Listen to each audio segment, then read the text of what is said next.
Hi guys, welcome back to Madhu series world. ఎవరైనా first time ఈ ఛానల్ని చూస్తున్నట్లయితే ప్లీజ్ సబ్స్క్రైబ్ చేసుకోండి. అండ్ ఈరోజు అయితే మా ఇంట్లో మ్యాంగో పికల్ పెడుతున్నాము. సమ్మర్ వచ్చేసింది కదా, మీరు పెట్టాలనుకుంటున్నారా? అయితే ఒక్కసారి ఈ వీడియో కూడా చూడండి. ముందుగా మ్యాంగోస్ని వాటర్లో వేసేసుకొని ఒక క్లాత్తో బాగా తుడిచేసుకోవాలి, తడి లేకుండా. తుడిచేసుకున్నాక ఇలా కట్ చేసుకోండి. సైజెస్ అనేది మీ ఇష్టం, ఓకేనా? బాగా కట్ చేసుకొని ఆ జీడి మొత్తం కూడా బాగా క్లీన్ చేసేసుకోండి. మరొక క్లాత్ తీసేసుకొని బాగా తుడిచేసుకొని ఆరబెట్టేసేయండి ఒక 3 to 4 hours. కొంచెం కూడా ఆ వాటర్ తడి అనేది ఉండకూడదు పికల్కి. సో బాగా ఆరబెట్టిన తర్వాత మెజర్మెంట్ చేసుకుందాం. ఇక్కడ వచ్చేసి నేను ఒక పెద్ద బౌల్ తీసుకుంటున్నాను. ఒక పెద్ద బౌల్కి 3 bowls అంత మ్యాంగోస్ వచ్చాయి ఇక్కడ, ఓకేనా? 3 bowls మ్యాంగోస్ ఆరబెట్టిన తర్వాత కౌంట్ చేస్తున్నాను. ఇక్కడ మెజర్మెంట్ చెప్తున్నాను చూడండి. 3 bowls అంత మ్యాంగోస్కి ఒక హాఫ్ బౌల్ అంతా సాల్ట్ యాడ్ చేసుకోండి. అండ్ హాఫ్లో హాఫ్ అంతా ఆవాల పొడి యాడ్ చేసుకోండి. ఆవాలు కొంచెం ఫ్రై చేసేసి మిక్సీ పట్టేసుకోండి. అండ్ మెంతాల పొడి ఒక 4 teaspoons అంతా మెంతాల పొడి, 1 teaspoon అంతా పసుపు యాడ్ చేసుకోండి. అండ్ ఇక్కడ వెల్లుల్లి రెవ్వలు కొన్ని యాడ్ చేస్తున్నాను. ఎక్కువ యాడ్ చేయకండి, అది బబుల్స్గా ఫామ్ అవుతుంది ఎక్కువ యాడ్ చేస్తే వెల్లుల్లి కూడా. అండ్ కొంచెం వెల్లుల్లి పేస్ట్ కూడా యాడ్ చేస్తున్నాను ఇక్కడ. అండ్ జీలకర్ర పొడి ఒక 2 teaspoons అంతా జీలకర్ర పొడి ఫ్లేవర్ కోసము.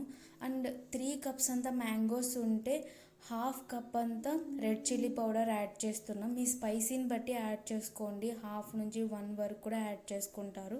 ఇక్కడ కొంచెం కారం ఎక్కువగానే ఉంది రెడ్ చిల్లీ పౌడర్, అందుకని హాఫ్ అంతా యాడ్ చేశాను, ఓకేనా? ఇప్పుడు ఈ మసాలా అంతా కూడా బాగా మిక్స్ చేసేసుకోవాలి నీట్గా.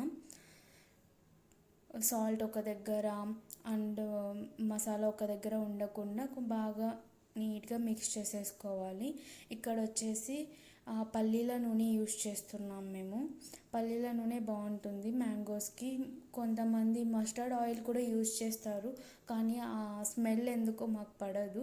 సో పల్లీల నూనె బాగుంటుంది. సో ఆ ఆయిల్లో మ్యాంగోస్ అన్నీ కూడా వేసేసి కోట్ చేయాలి. ఆయిల్లో మ్యాంగోస్ని కోట్ చేసేసి ఆ మసాలాలో వేసేసుకోవాలి మొత్తం అన్నీ కూడా. కొంచెంగా ఆయిల్ కోట్ చేసేసి ఆ మసాలాలో వేసేసుకొని ఆ మసాలా కూడా బాగా కోట్ చేయండి మ్యాంగోస్కి. అలా కోట్ చేసేసి ఇంకొక బాక్స్లో, ప్లాస్టిక్ బాక్స్లో ఆర్ జార్లో కొంచెం ఆయిల్ వేసేసి ముందుగానే ఫస్టే సో ఆ మసాలా అంతా కోట్ చేసేసినవి ఆ బాక్స్లో వేసేసుకోండి నీట్గా. కొంచెం ప్రాసెస్సే, బట్ నిల్వ పచ్చడి కదా, సో ఆ మాత్రం ఉంటుంది, ఎందుకంటే టేస్ట్ కూడా అలానే ఉంటుంది కదా, అందుకోసమే. సో ఆ మసాలా అంతా కూడా బాగా పట్టేసి ఆ బాక్స్లో వేసేసుకోండి. అండ్ ఇంకా కొంచెం ఆయిల్ ఉంటుంది కదా, ఆ ఆయిల్ని కూడా వేసేసుకోండి. పైన ఆయిల్ చూసి యాడ్ చేసుకోండి. ఒక 3 days తర్వాత మీకు కావాలంటే మళ్ళీ యాడ్ చేసుకోవచ్చు. అండ్ 2 days అప్పుడే మీరు ఒకసారి చూడండి, ఏమైనా బబుల్స్ లాగా ఫామ్ అయితే అప్పుడు సాల్ట్ ఆర్ కారం కొంచెం తక్కువ ఉందని అర్థం చేసుకోవాలి. అప్పుడు మీరు చూసి కొంచెం యాడ్ చేయండి, సాల్ట్ కారం కొంచెము. మాకైతే ఇక్కడ సరిపోయింది. అండ్ ఆయిల్ చూసారా పైన ఎలా తేలిందో, సో ఆయిలే వేసింది. అండ్ కారం ఉప్పు కూడా కరెక్ట్గా సరిపోయింది. అండ్ ఇప్పుడు ఇంకొక పెద్ద బౌల్లో తీసేసుకొని 3 days తర్వాత బాగా మిక్స్ చేసేసుకోవాలి, ఎందుకంటే ఆ మసాలా అంతా కూడా కింద వెళ్ళిపోయి ఉంటుంది. సో అందుకోసమే బాగా మిక్స్ చేసేసుకోవాలి. ఆయిల్ కూడా ఒక్క దగ్గరే ఉండకూడదు. సో ఆయిల్ అంతా కూడా బాగా మిక్స్ చేసేసుకోండి నీట్గా.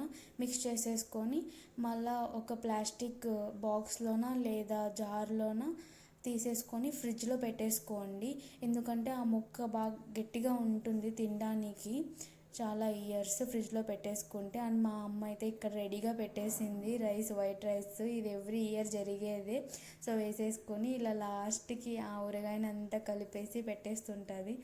టేస్ట్ అయితే నిజంగా చాలా బాగుంటుంది. స్పైసీ కానీ ఆ సాల్ట్ కానీ మొత్తం కరెక్ట్గా సరిపోయాయి. అండ్ ఈ వీడియో నచ్చినట్లయితే please do like, share and subscribe.